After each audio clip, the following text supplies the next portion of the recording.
आंवला नवमी है और युगाब्द तिथि है। युगाब्द तिथि उसे कहते हैं जिस तिथि में युग आरंभ होता है। बैसाख शुक्ल पक्ष तृतीया जिसको अक्षय तीज कहते हैं, अखा तीज कहते हैं, इस तिथि में सतयुग आरंभ होता है। सतयुग को आरंभ करने वाली वह तिथि है। द्वापर प्रारंभ होता है जिसे अनंत चतुर्दशी कहते हैं, जिस दिन गणेश जी का विसर्जन होता है उस दिन द्वापर प्रारंभ होता है। माघ की जो पूर्णिमा, प्रयाग का सबसे बड़ा स्नान होता है, जिसे माघ पूर्णिमा के नाम से जानते हैं, उस दिन कलयुग आरंभ होता है। और उस कलयुग से बचने के ही लिए लोग माघ मास स्नान करते हैं, माघ स्नान करते हैं।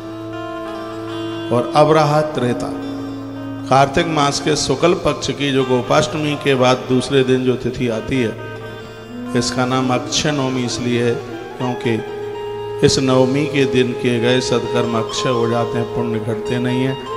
इस तिथि में त्रेता आरंभ होता है। तो आज की जो तिथि है युगाब्द तिथि है, जब जब अक्षय नवमी आती है और उस दिन त्रेता आरंभ होता है।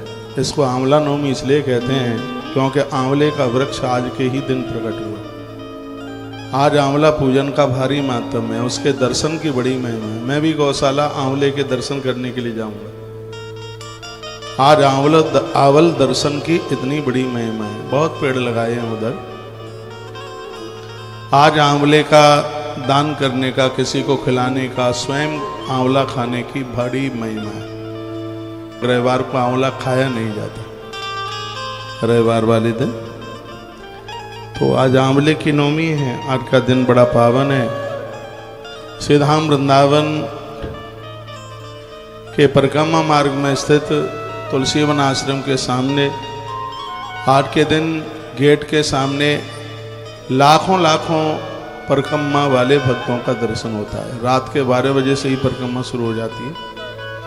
अष्टमी की रात्रि के 12 बजे से परिक्रमा यह चलती है और नवमी के दिन रात्रि तक यह 12 बजे तक यह परिक्रमा लोग लगाते हैं। यह 12 वन की परिक्रमा है, बहुत बड़ी परिक्रमा है। इसमें मनौती मांगी जाती है। ब्रज देवी को कहा जाता है हमारे घर में एक बहू आ जाए, बेटी अच्छे घर में पहुंच जाए तो पति पत्नी दोनों युगल परिक्रमा लगाएंगे। इस परिक्रमा में पति पत्नी दोनों परिक्रमा लगाते हैं, उसकी बहुत बड़ी भारी महिमा है, इसलिए इसका नाम युगल परिक्रमा। ऐसा बताते हैं कि जो यह परिक्रमा करते हैं पति पत्नी दोनों मिलकर, उनमें झगड़े नहीं होते, उनमें लड़ाई नहीं होती। मनौती मांगी जाती है। विवाह के बाद में पति पत्नी दोनों इस परिक्रमा को लगाते हैं, इसलिए इसका एक नाम है युगल परिक्रमा। 12 वन की परिक्रमा, इसमें 12 वन पूरे आ जाते हैं। रात्रि को 12 बजे शुरू होती है परिक्रमा, अष्टमी की रात्रि को, और नवमी को पूरा दिन भर चलती है। आधी रात्रि तक लोग इस परिक्रमा को पूरा करते हैं। जिसने सुबह 4-5 बजे परिक्रमा शुरू करी होगी, उसकी परिक्रमा शाम को 7 बजे 14 घंटे की परिक्रमा है, जिसमें लोग बरकरार 14 घंटे चलते ही रहते।